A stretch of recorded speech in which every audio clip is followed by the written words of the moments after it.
So hello guys, welcome back to your YouTube channel your engineering pen. और ये है आपका लेक्चर नंबर 5। और आज के इस लेक्चर में जो टॉपिक हम लोग डिस्कस करने वाले हैं वो टॉपिक्स हैं। आज के इस लेक्चर्स में जो टॉपिक हम लोग डिस्कस करने वाले हैं, फर्स्ट है आपका सब प्रोग्राम्स, जिसमें हम लोग फंडामेंटल समझेंगे सब प्रोग्राम्स क्या होते हैं। देन डिजाइन इशू समझेंगे सब प्रोग्राम्स का।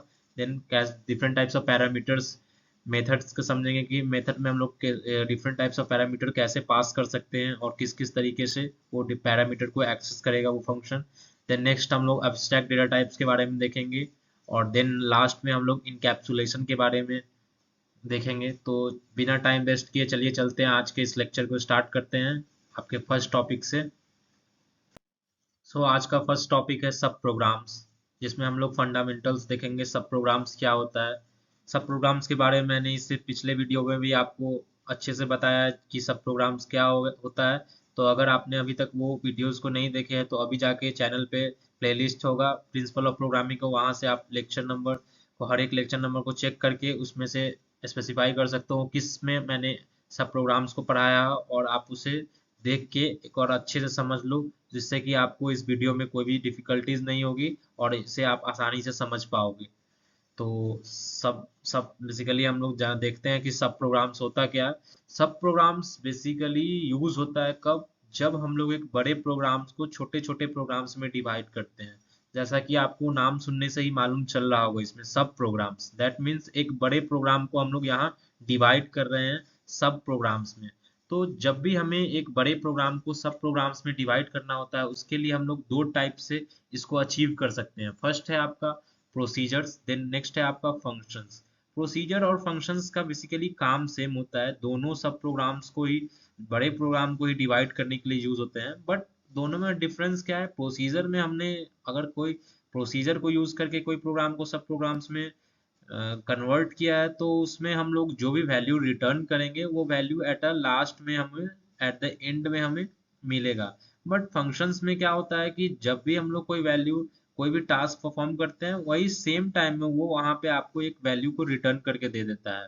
और एक और एडवांटेज क्या है फंक्शन की, कि ये हमें कोड रीयूजेबिलिटी के टास्क को परफॉर्म करने के लिए भी हेल्प करता है। दैट मीन्स कि ऐसे कोड जो बार बार हमारे प्रोग्राम में एग्जीक्यूट हो रहे हैं, जिन्हें हम आसानी से कॉल कर उस फंक्शन को आसानी से सेम टास्क को परफॉर्म कर सकते हैं। तो फंक्शन, जब भी हम लोग फंक्शन प्रोग्राम में यूज करते हैं, प्रोसीजर्स यूज करते हैं, तो वहां पे क्या होता है, एक बड़ा task number of independent task में डिवाइड हो जाता है, और हर एक टास्क आसानी से वन बाय वन एग्जीक्यूट होते चले जाते हैं।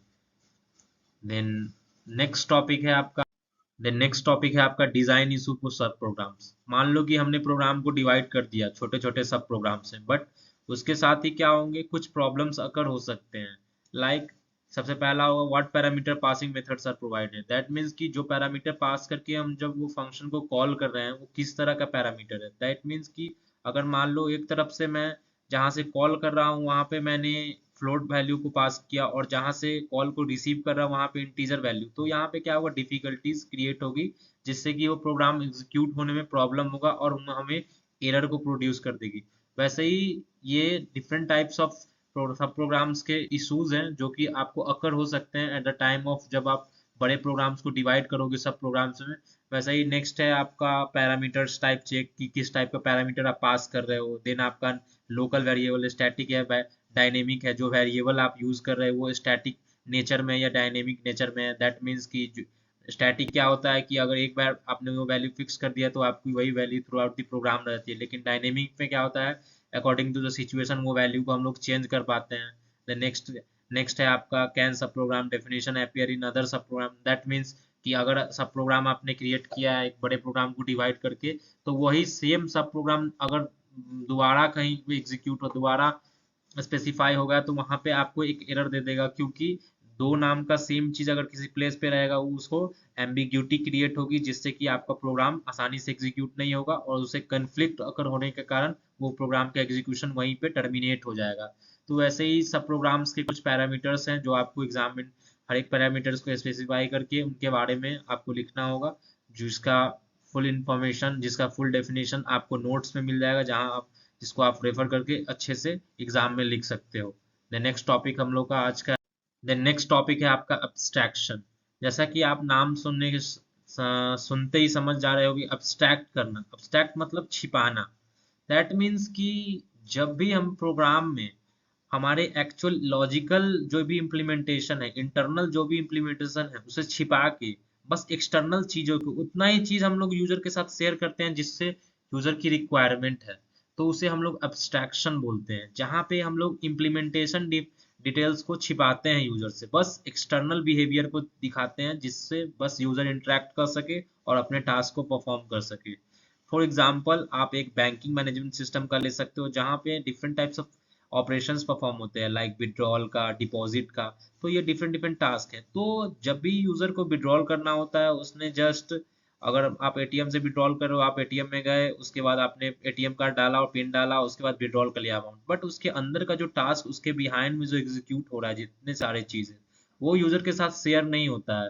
तो उसे ही हम लोग एब्स्ट्रैक्शन बोलते हैं, जहाँ की हम लोग को बस एक्सटर्नल बिहेवियर दिखता है और एक्सटर्नल यूजर इंटरफेस को हम लोग यूज करके अपने टास्क को कंप्लीट करते हैं, अपने टास्क को एक्सेस कर पाते हैं, अपने जो भी रिक्वायरमेंट है उसका रिजल्ट हम लोग ले पाते हैं। तो यही है एब्स्ट्रैक्शन, जिसमें हम लोग एक इंटरनल इम्प्लीमेंटेशन को छिपा के बस एक्सटर्नली यूजर के साथ कुछ स्पेसिफिक इंफॉर्मेशन को ही शेयर करते हैं।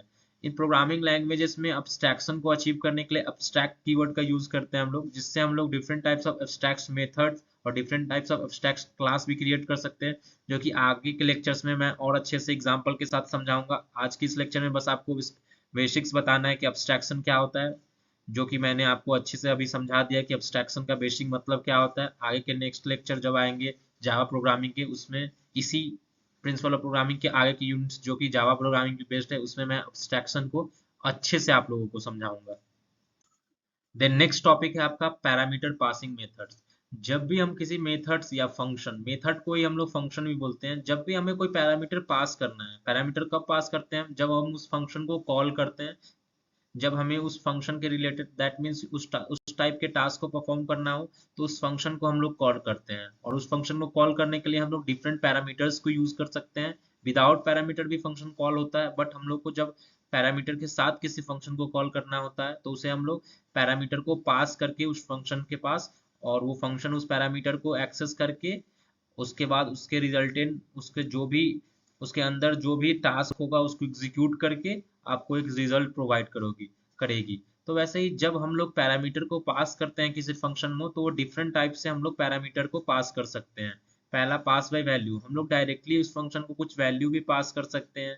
पास बाय रिजल्ट, दैट मीन्स कि उस वैल्यू का हमने एक वेरिएबल में पहले स्टोर कर लिया, और उसके बाद ना कि वैल्यू को हम लोग पास करके, बल्कि हम लोग उस वैल्यू को ना पास करके उसके जो वैल्यू को, जो जिसमें हम, जिसको हमने एक वेरिएबल में स्टोर किया, उस वेरिएबल को पास करते हैं।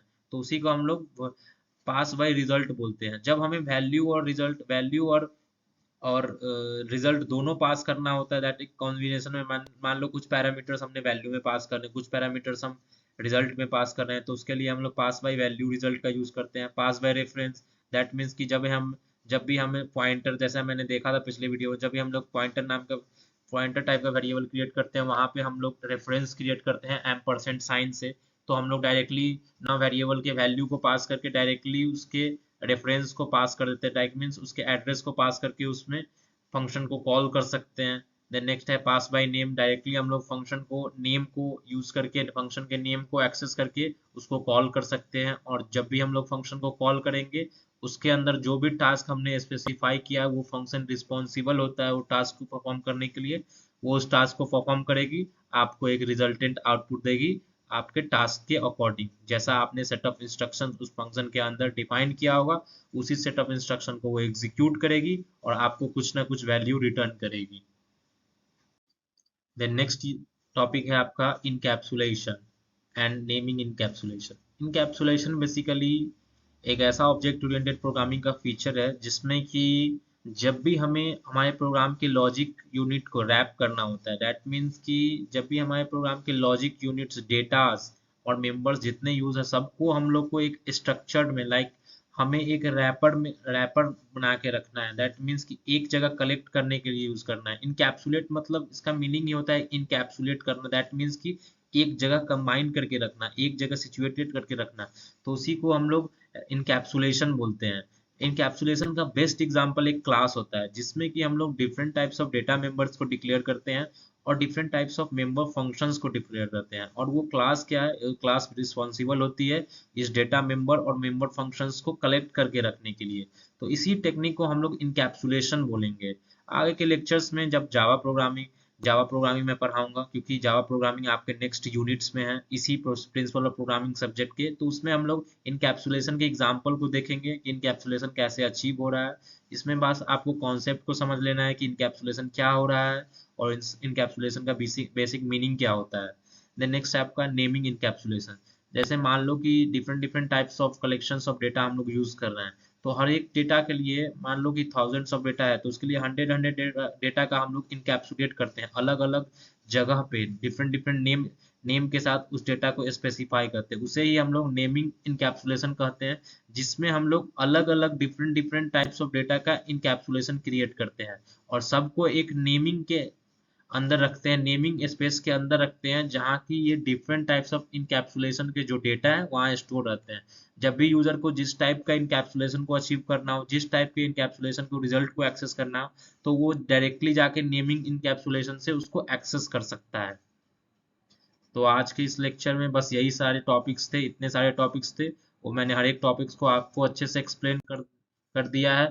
तो होप करता हूँ कि आपको हर एक टॉपिक्स अच्छे से समझ में आ गए होंगे।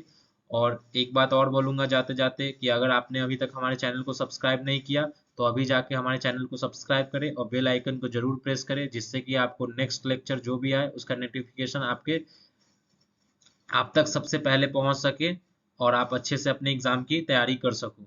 सो thank you for watching this video. Okay, bye, take care.